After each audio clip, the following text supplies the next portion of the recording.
Mr. Bobby Bone Show. Everybody roll. Yeah. I think a lot of people were shocked yesterday.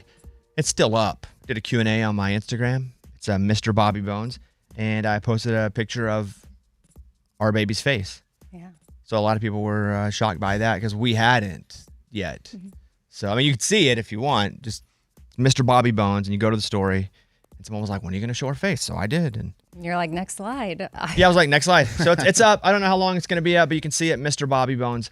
We did have to go to the pediatrician yesterday. I mean, have to. I mean, you have to. I mean, a scheduled appointment or emergency? Yeah. That's what I mean. It's scheduled. Just There's a lot of scheduling for people that are just born. Who knew? Yeah. I don't go that much, but I wasn't just born. And I doubt you did maybe when you were first born. You think? You think you went to a lot of appointments? I really wish that I could have, if a little like genie came down and sat on my shoulder and said, hello, Bobby, you've been very good, and you've been very giving, and you're very generous and loving toward all your friends, and you've made their lives really good, and you've been so good to earth, and you're pretty good looking, and you've done a good job at staying healthy, and it just tell me all this good stuff about me first. You know? And then it goes, you can see any part of your life. I'd want to see me as a baby for a couple reasons.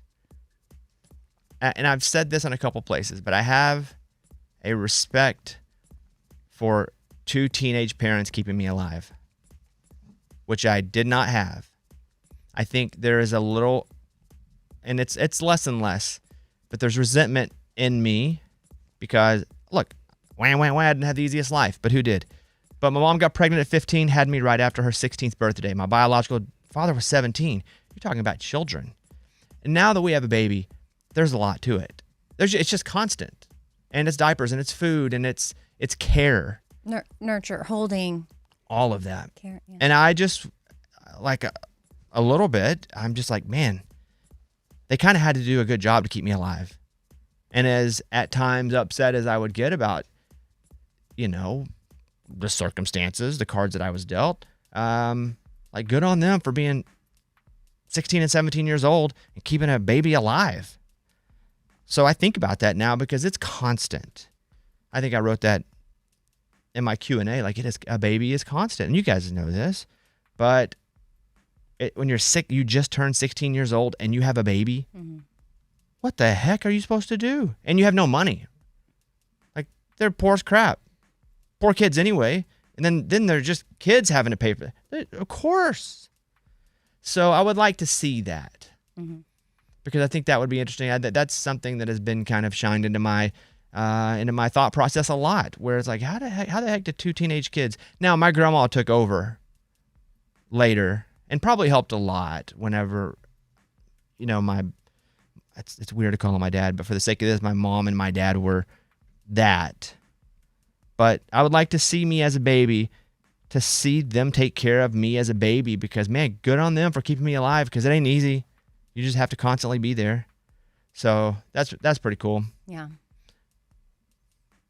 Unless I wonder if I just came out and was like, all right, here's what we're going to do today, guys. Here's the calendar. Yep, here's the schedule of the day. Here's what I need. No, I doubt it. But I mean, I'm sure you made it to certain appointments, but I would imagine, you and Caitlin have more capacity than your parents did. So you're making more appointments and also the times even just too. This day and age, I think we have more. I think they just put a rock. When I was a kid, they just put a rock in your mouth and said, "You're good, kid. Suck on that. You're good for a while." Very true. I appreciate my grandma so much more because she adopted me.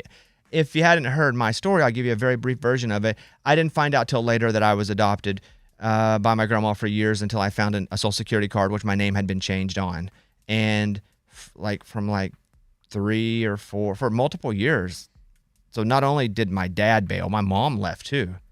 And so my grandma just adopted me and was my mom for many years. And so I have an appreciation for that. Here she is, a grandma raising a baby. Mm-hmm. Having a baby has, I'm not going to say made me aware, but it has really closed the gap between me and those emotions. Because I've always thought it, but I never really felt it. And for, teenage parents, 16 and 17, and then for my grandma who was in her 60s, raising a baby, so much so, not just raising it by herself because her teenage kids left. That's wild to me. And that makes me emotional a bit. And like people will ask a lot of times, like, do you have any regrets? Just like in a normal interview question. And I have two. One is getting fined $1 million by the FCC. That was a whole situation. I don't know if that was totally my fault, but okay. The other is when my grandma got sick, I was in college. I was about to graduate college, and I was working all the time, and I would make time to get to the hospital but I didn't spend enough time with her. And now that I get older, and I think about that and how much that she dedicated to me, and even growing up, my parents left again at times. Like my mom left again at times, but my grandma was always there. And I never had a bedroom growing up, but the only time that I ever had a bedroom at all was when I shared one with my grandma for many years. Like we shared a bedroom, and she just put up a little bed beside her bed. And so I think having a baby has, again, closed the gap between me thinking about that kind of stuff to me feeling about that kind of stuff, which is wild. So I went to the doctor yesterday, with a pediatrician yesterday. Something else I've learned. Now this is new dad version. If you make a kid miss their nap, it's just all hell breaks loose. Try not to do that. But you can't not do it sometimes because the pediatrician was scheduled during her nap time. And what do you do? I've never seen anything like it. What I would compare it to, because I love analogies, and I know a lot of people are like, yeah, welcome to the program. I'm just now entering the program. So, sorry. My analogy is if I stayed up all night, let's say, what is today? Tuesday. If I stayed up, I did the show today. I got an NFL show later today. I got all this stuff today. Blah, blah, blah. Who gives a crap? And then I didn't go to sleep tonight. And then I came to work tomorrow. The whole rest of the week for 4 or 5 days, I would be grumpy as crap because I'm off. I'm off completely. Some hormones are off. My sleep schedule's off. I'm exhausted. Even if I got back to sleep at a normal time after.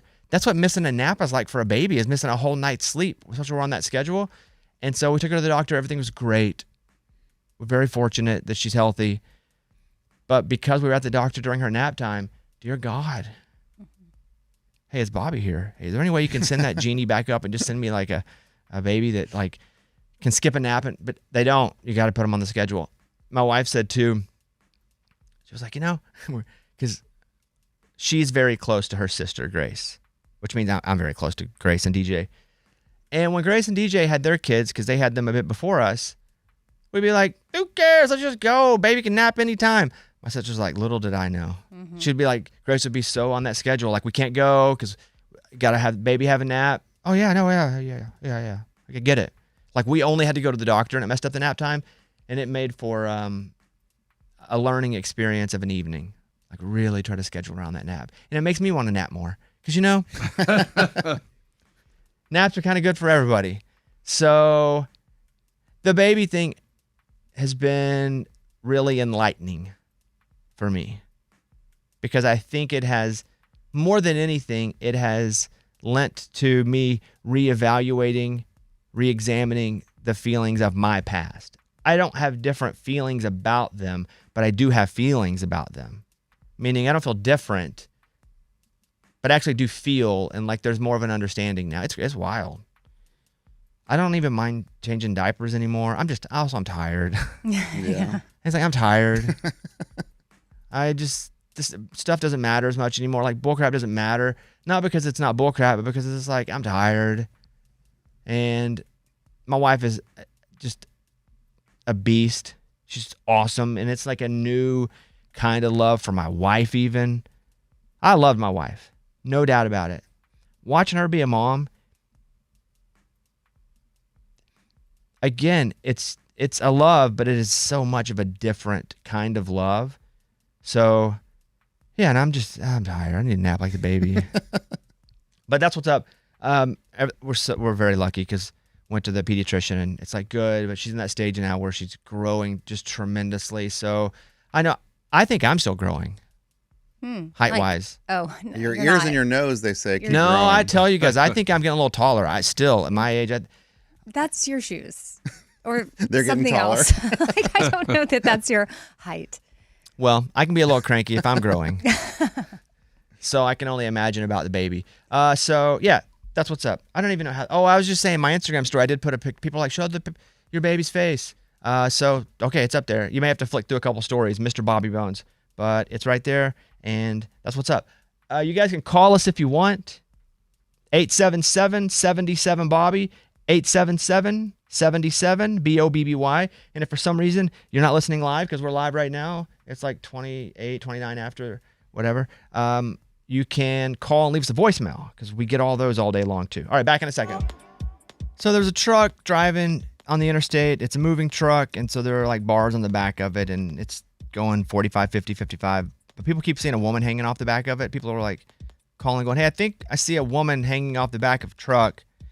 And so the cops get multiple calls about that. So they dispatch somebody, they go out. And so they go and they stop the truck. And so there was a woman hanging from the back of the truck. Why? If you had to guess. I have the answer. Why? Is she trying to escape? That's good. What? Was she a mannequin? Ooh, no. That's like another good one. Oh. No, that'd be funny, like a Halloween thing where someone's like dead hanging, but it's really... So it really was It was a real woman, yeah. a live human woman. So she had been convinced that her dude who was driving the truck was having an affair and decided to follow him as he left. So she was just going to hang on to the back of the truck and see where he went. Oh, man. You know, they make little tracker thingies. It's easier. As the man got into his truck, she snuck out of the house, grabbed onto the back of the vehicle. Police say she is incredibly lucky to be alive, as her husband had been driving at a higher speed. The woman, they identified her, and it's from Oddity Central. But yeah, that's what's up. A quick decision. She was just in the moment. I mean, that's dedication. She didn't really think that truck. through. Yeah. I mean, there was a lot of thinking. Is he cheating? Is he cheating? Yeah. But then the what can I do wasn't thought through. Right. Yeah. Picasso was sold for $116. The Picasso was valued at $1 million. And it will be actually sold today, and it's a raffle. They're raffling off Picasso. Oh, wow. So someone's going to walk away with a $1 million painting by Pablo Picasso, and the raffle ends today. Proceeds from the raffle benefit Alzheimer's Research Foundation. It's the third year that it's been organized. Yahoo News. Hey, can I still get on this? Can you find? Man, That would be awesome. how crazy would it be to win this? Because I'm looking at it now. Again, what's the craziest thing ever is that Picasso was alive in the 70s. Yeah, he's not that old. Yeah. It wasn't that long ago. Yeah. It's not like he was back there with Beethoven. Right. Da Vinci. Yeah, chopping it up. So yeah, that's what's up. You looking at it? Yeah, I was trying to look it up, but then I was trying to, in a book I was reading, like last week, it was talking about his personality. Like she was an artist in the book and how she would never want to own a Picasso because of the type of person he was. But this was a novel, so I didn't know if she was really saying how he was. And I just Googled, and they said that he could be controlling, emotionally volatile. You're too late. All the tickets are sold. Oh man. Oh, yeah. So but that's okay. You don't. They don't want more money? Maybe you Why don't would- want to own a Picasso. Why wouldn't they keep it open till the very end? More money for them? Well, today's when they draw, so it could be the very end. Yeah. Amy said you went to UPS yesterday and saw a fight. Yeah. Like two women really just not emotionally in a good place, I guess. So the first woman in front of me, she's trying to get some papers looked at, but the UPS worker is like, I'm going to have to go get my manager. So she is like, can you step to the side? Well, as she steps to the side, woman number 2 in line steps forward and starts processing her package. But then woman number 1's like, like I'm still getting helped. And so she starts kind of talking to herself. People are unbelievable. I can't believe they'll just But step up. out loud where the other person could hear. Yes, I can even hear. Then she even makes eye contact. I'm third person in line. She makes eye contact with me saying, do you see what she just did? And I'm like, I don't want to be involved in this. So then person number 2 is like, do you have a problem? And then so she then called out the person Lady talking. 1 and lady 2 start having a confrontation. Dang. Lady number 2 is like, I don't have time for this. I'm out of here. So she leaves. Then the person working is just like, what is happening? I think it was just two women in a really emotionally high, maybe hormonal state that happened to be next to each other in line. Because I think if one of them had been a little rational, this wouldn't have happened. But it was just so uncomfortable, and I couldn't believe what I was witnessing. And you were third. Yeah, I was third. And lady number 1 even said, after lady number 2 walked off, which now I was like, well, lady number 1, you can have your spot back. But lady number one looks at me and is like, well, would you want to step right up now and like take that spot to cut in line again? And I was like, no, I'm good. I'm just here for stamps, man. Just makeups. I'm good. So it just was this whole awkward moment and so uncomfortable. And, just witnessing, I don't know. I don't know who they're going home to, but I feel bad for those people. You know what I've been seeing more of? Maybe it's because if you buy a white car, you see more white cars out on the road. That thing. You talk about perimenopause. Yes. And then I was watching Friends and Neighbors. Have you watched any of the new season?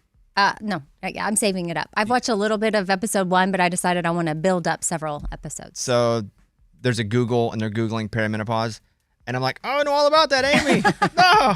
And I don't know if I only see that and know that because, again, if you have a white car, you see more white cars. I don't know if because you talk about that, if now Maybe I'm seeing you notice it more. Yeah, I mean, it's definitely in our age range. But then it got a little bit... What is it, though? Give me 30 seconds of what... Cause I always thought you were saying premenopause. So perimenopause is what happens before menopause. So it is menopause is when premenopause. your period stops. Okay.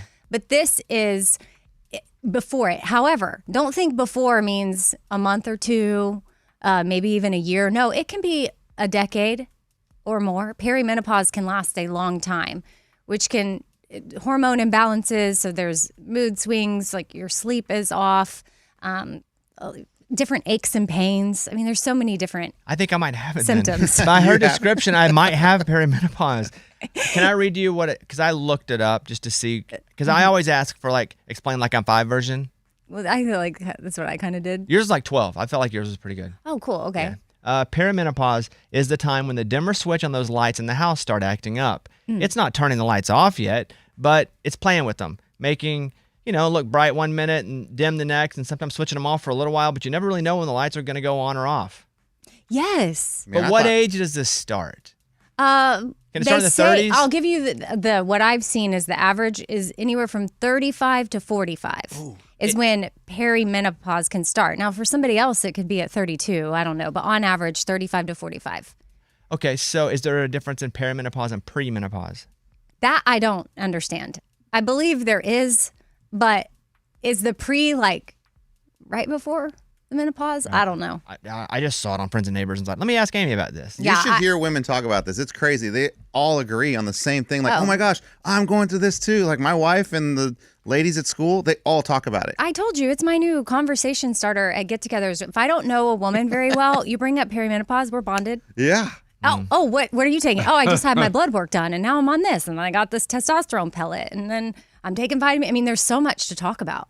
You know what mine is? Food allergies. You got any food allergies? Yeah. What are you allergic to? Gluten? I'm allergic to dairy. Holy crap.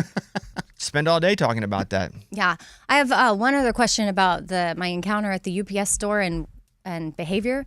So lady number one then started, I think, to realize her actions. And so she started justifying to me maybe why she was acting a little bit crazy. And she was like, I just need to get this done. And I have a 2-year-old in the car. And I was like, there's a 2-year-old in the car? Yeah. Oh, so boy. my next question is, at what age can you leave a child alone in the car? Because I never had a 2-year-old. I adopted my kids. I got them at 7 and 11, and they were both pretty age appropriate to leave in the car if I had to run in. Feels a little young. Boys? 2 Yeah, feels very young. young. Two's pretty young. 2's Right. young if you got to wait in line. Yeah. Feels a little young. So she was using that behavior as justification for her behavior for being mad that the woman cut her in line that was going to make her later because she had to get back out to the car. I don't know. Everything just seemed off. But there's nothing. What can you do as a stranger? I mean, Nothing. nothing. Back away. Yeah, like I don't Legally, leaving a child in the car depends on your state, but it's often illegal to leave a child under 5 years old unattended. Mm-hmm. Some states it's 7. Tennessee it's 7. California it's 6. And it does move on down. Did you see, speaking of ages, did you see any clips from, and I didn't watch the whole documentary, but the 98 Degrees documentary? No. So the clip that I saw was them talking about, because again, they were young. I say young, probably 19, 20, 21. And when on their tour bus, they had an age of consent for every state. No, they didn't. So they wouldn't get in trouble. Okay, yeah, I forget. That I'm not as freaked out about it because they were also very young. Okay, so that makes sense. I think some of them were literally 19 or 20. So there were some states were 18, some were 16. So they kept the age of consent. Now, if you do that, if you're Jason Aldean and you do that, That's- Jason Aldean is not one. I just wanted to use somebody that I could feel You could say, comfortable like, with who's an Aerosmith adult. or- Yeah. Well, that was a whole different thing. Oh, just kidding. Okay. You ever hear that story? Nope. I don't want to know. Ooh, I don't know that story. What's the story? So, we hit me up on the Goog so I don't get this right. So apparently, So you don't get it wrong. he So I don't when get he it. was young, Yeah. I believe he didn't adopt, but he has like parental control over another family's daughter, so he could take her across state lines because they were dating, but she was too young. Whoa, it's like Elvis. Oh, it's like Elvis. Yeah. Yeah. So Which, ew. I mean, Aerosmith, not Jason Aldean. So, He's Googling Jason well, I was Aldean. just saying that. I didn't know. Yeah, this Jason's is like, like in what? the 70s. What No, the I heck? was just bringing up Jason because he's an adult man. There's no. yeah. No, Jason's listening to me like, I didn't do that, you man. could have said, we could say, just let's use like Eddie or Lunchbox. Whoa, let's not use me. Yeah, Okay, here we go. Don't say my name. Let me read this. A 2022 lawsuit alleged that Steven Tyler in the 1970s obtained legal guardianship of a 16-year-old girl, Julia Holcomb, to travel her across state lines without criminal prosecution. The suit, and it gets into the suit. I'm not sure how old he was then, but he was old. He was an adult. Okay. The suit alleges that Tyler met Holcomb in 1973. Will you see how old Steven Tyler was in 1973? Because, that's what's up. That'll help because I only know him as old, so I can't. He's 25. Okay, that's not as bad as the Elvis. How old was Elvis when? No, he was probably the same age, I think, right? Oh, really? Yeah. That. I would think so. All that. But she was really young. All that sucks. Well, yeah, I know, but her parents were like. But then how okay. about like our great grandparents getting married at like 11? I know. It was definitely. Elvis a Presley was different 24 time. years old when he met 14-year-old Priscilla. Oh, That's it. They met in September 1959 at a party in Germany while Elvis was serving in the army. The couple later married. She says, though, they never did anything physical until, like she still says, they never did anything physical until she was of age. Yeah. I mean, That's I'm not- what she's saying. probably. I'm not saying, I'm not limiting the creep. I'm just putting that out there. Yeah. Anyway, All right. how about that? There you go.